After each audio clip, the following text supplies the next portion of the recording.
Alright, hey guys, Looks99 here, coming at you with another video.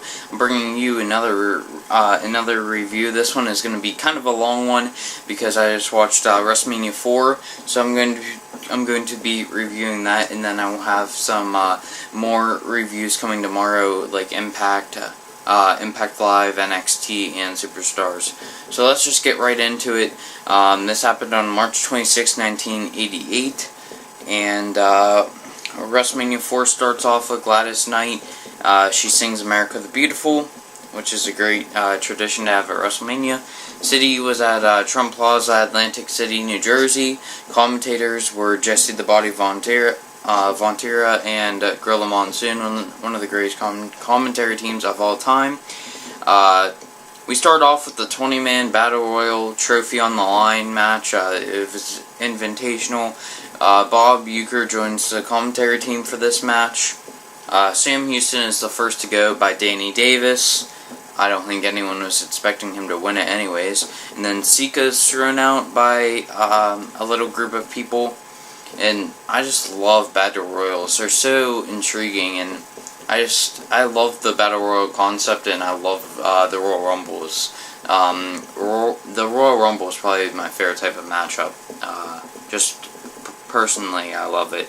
And then George the Animal Steel pulls the anvil out from outside. Brian Blair gets thrown out by a group. Raymond Rougeau is thrown out, and so is Jumping Jim Brunzell. So the Killer Bees are gone pretty early on. Ron Bass is thrown out by JYD. Ron Bass, I don't think anyone was expecting him to win either. Hillbilly Jim gets thrown out by the Bolsheviks.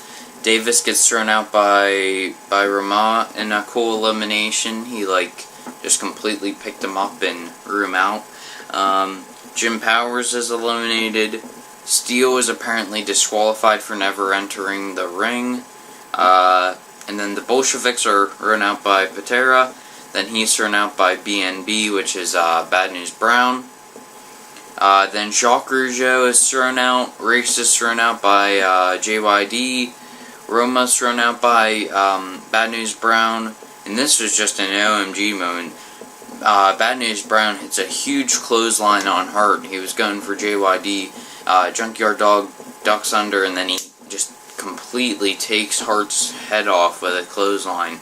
Then JYD starts to come back, and then Bad News Brown and Hart team up on JYD for a little bit, just beat him down. They had a pile driver, and so then Junkyard Dog is eventually thrown out, and then another oh my god moment in this match is Bad News Brown hits a huge enziguri right to the back of the head. It looked like it knocked Hart out. It was just absolutely insane. And then he hits a huge Irish whip into the corner and eventually wins by throwing Hart out. Bad News Brown wins, which he had a very impressive showing. He took out a couple of guys, and then he just had so many oh my god moments. He hit the clothesline. He hit the huge Irish whip. I mean, Hart collided in that corner, and then the enziguri. He was very impressive, very brutal inside the ring, very physical. This is a good battle royal. It was a good way to start WrestleMania, a good way to get the crowd going. It was I mean, there were a lot of quick eliminations, but it's understandable because they had to fit so much onto the show. But it was a good battle royal. Like I said, Bad News Brown was the star. Just a very good match overall. Hart attacks Bad News Brown and destroys the trophy after the match. The first match of the tournament is Ted DiBiase versus Hacksaw Jim Duggan. This is the first match of the championship tournament. Like I said, Andre walks down with DiBiase, and we hear that he receives a bye along with Hogan because they are the former champions and of what happened on February the 5th. An atomic drop sends DiBiase flying outside the ring, and I put Hacksaw Shores over with the oh, just because everyone does it after every single move he does. DiBiase hits some huge chops. Hacksaw hits a huge clothesline. goes for the 10 punches in the corner. Ted hits a big boot, and then a clothesline, elbow from the second rope for 2, and then Hacksaw hits a sunset flip for 2, which was pretty impressive. He then hits a huge suplex, huge slam. He went for the shoulder block or whatever, the point stance, I think Monsoon called it, and then Ted hits a knee after Andre distracts Hacksaw for the 1-2-3. Ted advances. It was a decent match. They made the most out of the time they were given. It was a pretty short match. It was kind of sad to see the very first Royal Rumble winner get fed to DiBiase in the first round, but anyways, it was a good match. And then Brutus the Barber Beefcake cuts a promo on winning the Intercontinental Championship, and Honky Tonk Man. His gimmick just really can't be taken seriously, but it was a good promo nonetheless. Second match of the tournament, which was Dina Bravo versus Morocco. Morocco is joined to the ring by superstar Billy Graham. It's I put down, this was two powerhouses squaring off to face Ted in the second round. Morocco hits a huge slam, and then he botches coming off the top rope. He just completely messed that up. Then he has a back body drop, arm drag. Dina finally gets in some offense with a gut wrench suplex, which was pretty impressive. Morocco starts working on the leg, and then this was an oh my god moment of where Morocco gets his neck stuck in the ropes, like the ropes are tied around his neck, and Bravo hits a pile driver for 2. Morocco counters it as he goes for a second one, hits a double clothesline, forearm from Morocco, slam, and then Dina throws the ref in the way as Morocco goes for a clothesline or whatever. Then Dina hits a sidewalk slam, and the ref disqualifies Dino after he gets back up. This was a decent match. Unfortunately, they really lacked chemistry inside the ring. They couldn't really get anything together, and it just wasn't that good of a match. They tried their best, but the chemistry and the botch really killed the match. Also, it was just a cheap finish to get Morocco to the next round while trying to keep Dino look strong, even though he looked weak because he used the ref and he was disqualified anyways. Plus, we've seen the finish millions of times. Up next, Bob Uecker interviews the Honky Tonk Man and Jimmy Hart. They say how they're going to win the match later on. Up next, we have another tournament matchup, Ricky the Dragon Steamboat versus Greg Valentine. I believe Ricky was carrying his son down to the ring, which was a cool moment. And then I'm a huge fan of Greg Valentine's work, so I thought this was going to be a great match because you have two really good superstars squaring off, and both of them were former Intercontinental champions. So the winner will face the winner of Butchered versus Macho Man, which is the next match. Steamboat hits a nice hip toss, arm drag, starts working on the arm, and hits a nice kick for 2, shoulder blocks, and then this was a nice little moment of where Hammer tries to turn Steamboat out, and Steamboat catches himself on the top rope and gets himself back in, and hits a nice drop kick. That was a cool spot.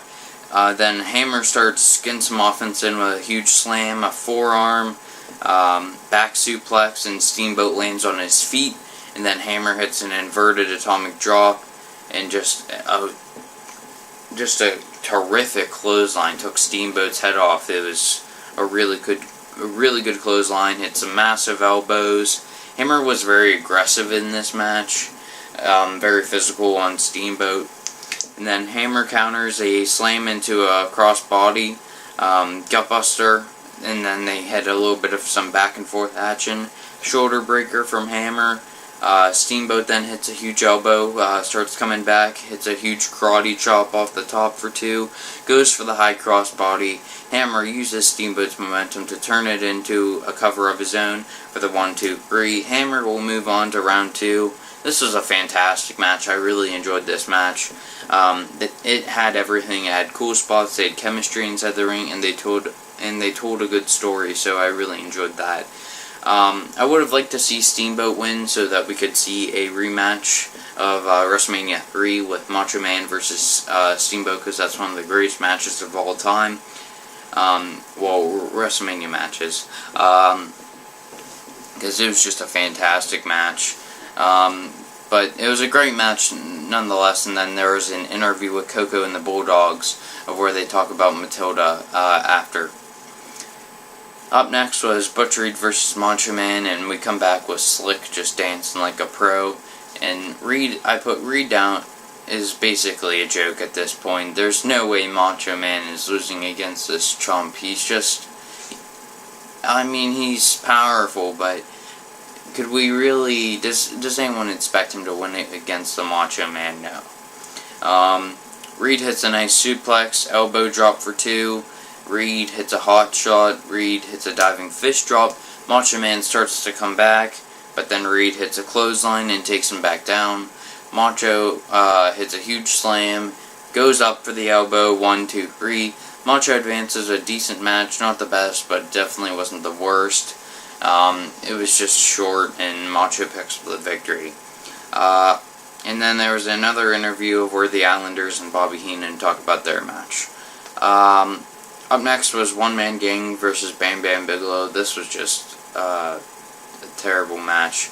Bam Bam's music is terrible as well. It just doesn't fit him or his character at all. Gang dominates right away. Bam comes back with some fast-paced offense. It's a clothesline, diving headbutt, and then this was an oh my god moment of where Bam Bam was coming off against the ropes, and then Slick pulls down the top rope, and Bam Bam does like a backflip over the top rope and hits his face off the apron. So that was really cool. Bam tries to get back in, but he doesn't make it for the count. So One Man Gang advances to the next round, and this was a dud. It made both men look kind of strong, but it was just way too short, and there was nothing really of importance here besides that cool spot at the end. And then Gene talks to Hulk about Andre. Up next was, it could have been a great match, but it just wasn't. Rick Rude versus Jake the Snake Roberts. I have huge respect to both guys, but Rude's matches are either a hit or miss for me. And this one could either be fantastic or a rest hold fest. And we started off really good of where Rude hits a bunch of slams, and then Jake hits a bunch of slams, and then Rude gets backed into the corner, and then he sees Damien, so he gets scared and runs right into a right hand. That was a cool spot. And then Jake starts slowing down the pace with a wrist lock. He then hits a knee lift off the top rope. That was really cool. And then Snake hits a huge slam, goes for the knee again, and Rude throws him off. Rude hits a clothesline for 2. Rude throws Snake into the air, diving fist drop for 2. Jake starts coming back, firing away, hits a back body drop, clothesline, gut buster. Rude then comes back with a back suplex, double clothesline where they knock each other down. Rude goes for the cover, but it was a time limit just because they spend so much time with the rest holds and like working on each other's arms and heads. And they're both disqualified, and the One Man Gang gets a bye. So Jake goes after Rude with Damien after the match, which was a cool moment to see. But I just hate to say this, but the match almost made me fall asleep. It was so boring with all the holds. I mean, it picked up at the end, but it just couldn't make up for it to bring it back after just all the boring. But, you know, like I said, Rude's matches are either a hit or a miss, and this one was a miss, unfortunately. Then Gene talks with Vanna about the tournament. And up next, this match wasn't part of the tournament. It was just a grudge match. Hercules Hernandez versus the Ultimate Warrior. And just how can you not love Ultimate Warrior's entrance? It's just so iconic with him running down the ramp and the music. And it was a nice show of strength at the start. Both of them are forcing each other out. Hercules hits 3 clotheslines to take down Warrior. Warrior then hits a clothesline. They start brawling outside. Warrior hits 10 punches into the corner, and then Hercules grabs him from the 10 punches position and hits a reverse atomic drop, which was really cool. He then walks in the full Nelson. Warrior walks into the corner, bounces off the second rope, and pins Hercules off of that. And then Hercules tries to attack him after the match, because Warrior won with that little nice move there. So then Warrior grabs the chain and starts throwing around the chain. I actually really enjoyed this match. It was a nice showing of two powerhouses squaring off against each other. It had a cool finish, and it was just a good match overall. Then a video package is shown for Andre and Hulk. Up next was Andre the Giant versus Hulk Hogan. This was the first match of the second round. Ted DiBiase and Virgil accompany Andre, and then whoever wins this match will face the winner of the Rock Morocco versus Ted DiBiase. These two just go right for each other. You can feel the animosity. You can cut the tension with the knife. It just had this feeling of a big fight feel of when they started this match, because they were former friends and now they're worst enemies. Let's see here. Andre dominates for quite a bit, and then Hulk hits a double noggin knocker between DiBiase and Andre. Andre then gets stuck in the ropes, and Hulk is tearing off his shirt as the crowd goes crazy. This was a really cool visual and a moment to see, just Andre trapped in the ropes and Hulk taking off his shirt, pumping up the crowd. Let's see, Hulk hits a couple of elbows. Andre then hits a huge knee to come back. Dominates for quite some more time. Hulk comes back with a clothesline. Then they start fighting over the chair. Both are disqualified. It was a decent match, not a technical masterpiece, but the energy and the importance of the match you could really feel. And it just told an interesting story with these two squaring off once again at WrestleMania. And it was kind of a cop-out finish. I understand the point of how they wanted to both get out of the tournament. That way, the feud not really continues, but of what happens later on in the show. But the chair shots were absolutely brutal from Andre and Hogan, just very physical. So the winner of Rock vs. Ted automatically goes to the finals, which was really, really cool to see. And then during this match, the crowd absolutely came unglued. How can you not love Hulk Hogan at this point in time? And then there was a Macho Man interview, which was nice. Up next was Ted versus Morocco. Ted comes out by himself.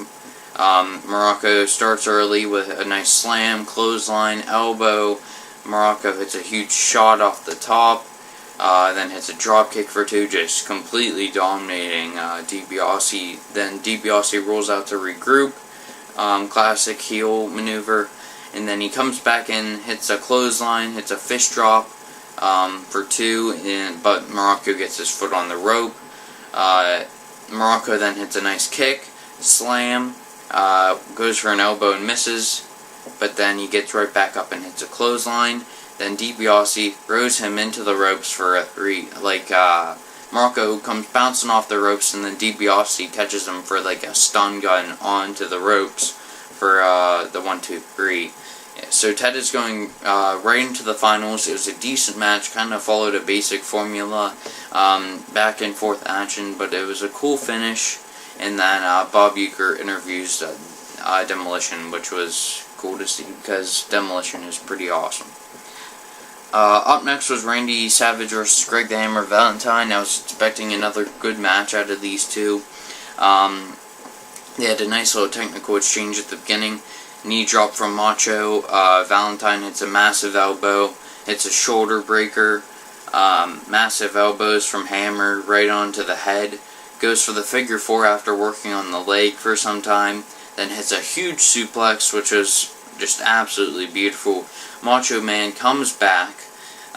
Hits a nice slam. Hits a double axe handle for 2.5. Savage then hits a suplex. Hammer hits a huge right hand, and then Macho Man goes for a knee of when Hammer's up against the ropes and misses, and his neck bounces off against the top rope, and his head and neck fall right against the mat as he's bouncing off the ropes, which is just a completely nasty fall, but a really cool spot. Hammer then goes for the figure four. Macho Man counters it into a small package for the win. This was a really good match. I enjoyed the story it told mainly, and Macho Man is going to the semis. Up next, which was probably one of the worst matches of the night in my personal opinion, which is pretty sad when it's for the IC title.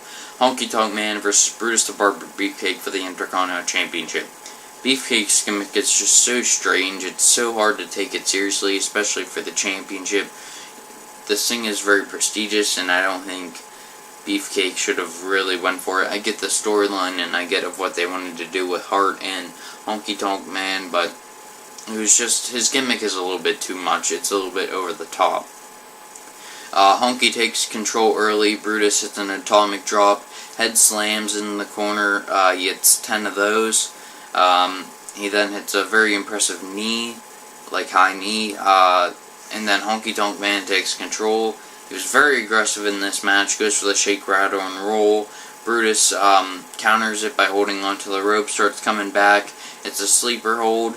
And then Jimmy Hart takes out the ref with the megaphone. And then Beefcake goes after Hart, cuts Hart's hair. Brutus wins by disqualification, and he didn't even care that he didn't win the championship, that Honky Tonk Man retained the title. Beefcake really didn't even care. He just cared about cutting his hair, which is stupid. I mean, it fits his gimmick, but this is the Intercontinental Championship. This is what you're going after this entire time, and you don't even care that you didn't get it. It's just pointless. And just for an IC title match, this was really a dud. It was a cheap finish and just not a good match overall. Really didn't enjoy it, but let's just move on. Then the famous moment, it was an interview backstage where Bob Uecker interviews Andre the Giant and then gets choked by him at the end. Just a classic moment. It was very entertaining. The next match was the Islanders and Heenan versus the Bulldogs and Coco. Beware. Dynamite starts with Tama, and then this was an OMG moment of where Tama goes for high cross body from he goes for a high cross body into the corner and then just completely falls over and takes a nasty fall on the outside. But then he eventually hits Smith hits a high cross body to Hugh, hits a crucifix pin, then hits a press slam to Tama, which was very impressive, nice showing of strength. Back elbow from Hugh. Coco hits a beautiful dropkick, absolutely wonderful dropkick, really enjoyed that. And then this was a cool moment from Coco where he had the headlock takeover on one guy, on one of the Islanders, and a leg scissors on the other, and pulls them both down at the same time. That was a really cool spot. Dynamite hits a nice clothesline. Tama gets caught by a couple of, Tama goes for a splash and he gets caught by the knees. Coco comes in, house on fire. Then Heenan gets caught in the corner. Islanders come in and take down Coco, take down the British Bulldogs, and then they throw Heenan onto Coco with the suit to protect Heenan from Matilda with these buckles and everything. Monsoon was really putting it over that it was very that it could easily knock out a guy. So that is how Heenan picked up the victory on Coco for the win. This was a good tag team wrestling. It had some really cool spots in the match, and it was just an overall good match. And it was at the right place in the show to bring back some energy from the IC title match.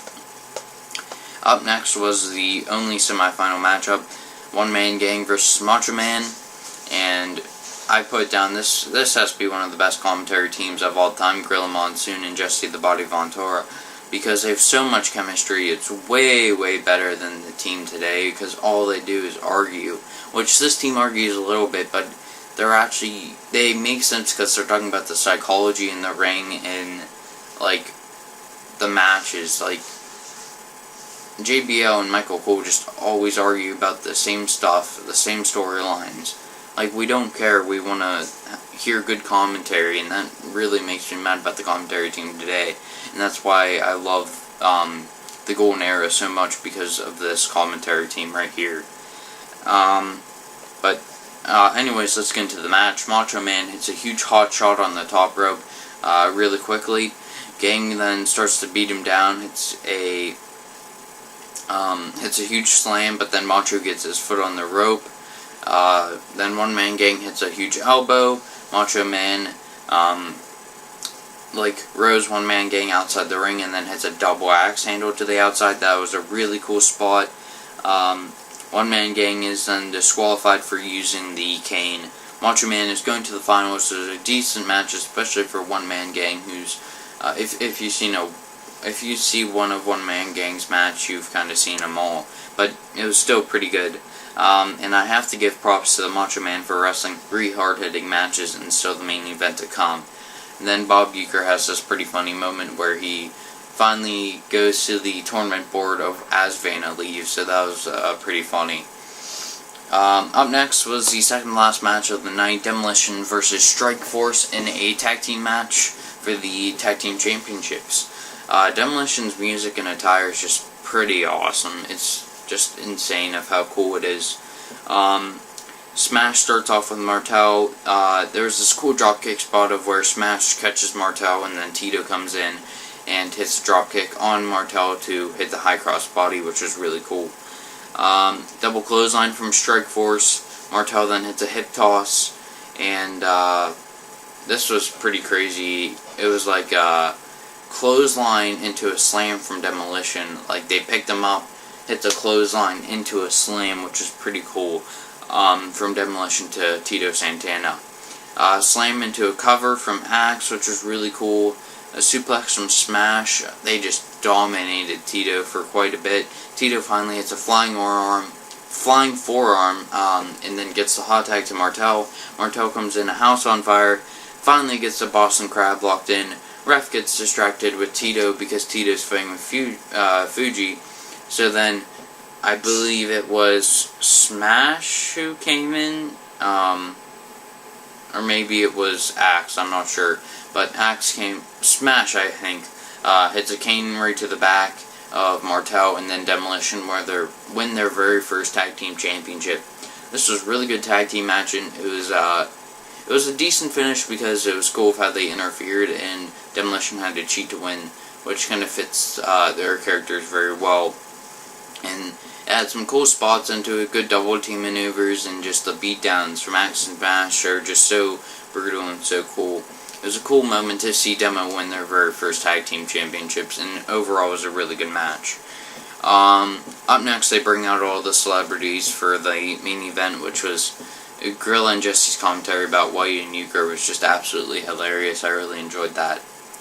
Now on to the main event for the WWF World Heavyweight Undisputed Championship. Ted DiBiase versus the Macho Man in the final of the tournament. Andre starts interfering early on by grabbing Macho Man's foot. And then after this nice technical exchange, Macho Man coming off the rope and Andre grabs his foot again. So that was really cool to see Andre really play a factor into this match. And then Macho hits a clothesline for 2 after countering a sunset flip, which was really cool. Ted then hits a back elbow, and Macho Man did the hot shot on the top rope like he did earlier to One Man Gang, then hits a knee and sends DiBiase out to the outside, then goes for the double axe handle, but Andre is blocking and protecting DiBiase. So that was a cool little moment, and then Macho Man tells Elizabeth to go to the back for some reason, and we will find that out later. Ted then hits fist drops for 2. Then Hogan finally comes down with a chair. Ted hits a clothesline, suplex, a gut wrench suplex, just completely dominating Macho Man. Macho Man comes back with a huge slam, goes up for the elbow, crowd comes absolutely unglued, they're erupting, and then he misses the elbow. The $1 Million Dream is locked in. Andre pulling away the ropes from Macho Man. Hogan comes in from behind with the steel chair right to the back. And then Macho Man hits the elbow. 1, 2, 3. Yes, yes, yes. Macho Man wins the championship. This was a fantastic match. It told a great story. And it was just such a cool moment because Macho Man is so deserving of the championship, and he wrestles 4 matches. I mean, it was a little bit short, but it's understandable because DiBiase, this was his this was his 3rd match in Macho Man. This was his 4th match. So it's understandable why it was a little bit on the short side. But I just love how Macho Man overcame the odds, despite Hogan interfering. But he still overcomes the odds because he deserves it. He really did deserve it to win the championship at this point in time. And this really formed a larger-than-life team, the Mega Powers. You have arguably the greatest wrestler in this era, and then the biggest star, Hogan, forming together, which is really cool. It was just a great match to end this WrestleMania. And match of the night, I'm going to give it to the main event. I really enjoyed a couple of the matches. Battle Royal, Valentine versus Steamboat, Valentine versus Macho Man. The tag team matches were really good, but I have to give it to the main event for the storytelling and the historical impact that that match had. An overall show, this really felt like a WrestleMania. There were so many incredible moments, and there were some good to great matches all over the card. However, some matches were a little bit too short, and some were just duds, which WrestleMania shouldn't really have duds of when it is the grandest stage of them all. But this is because they tried to cram so much into 3.5 hours, 16 matches with all those interviews. It just comes to a point where it's a little bit too much. I feel that a couple of the matches could have been cut, maybe even Ultimate Warrior versus Hercules, even though I enjoyed that match quite a bit.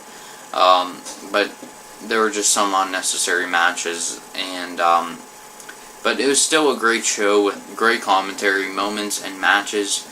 This was just a great WrestleMania overall. I really enjoyed it personally. This was my first time watching it. And the next old school review will be SummerSlam 1988. So stay tuned for that, and I guess I'll see you guys in the next video. Bye.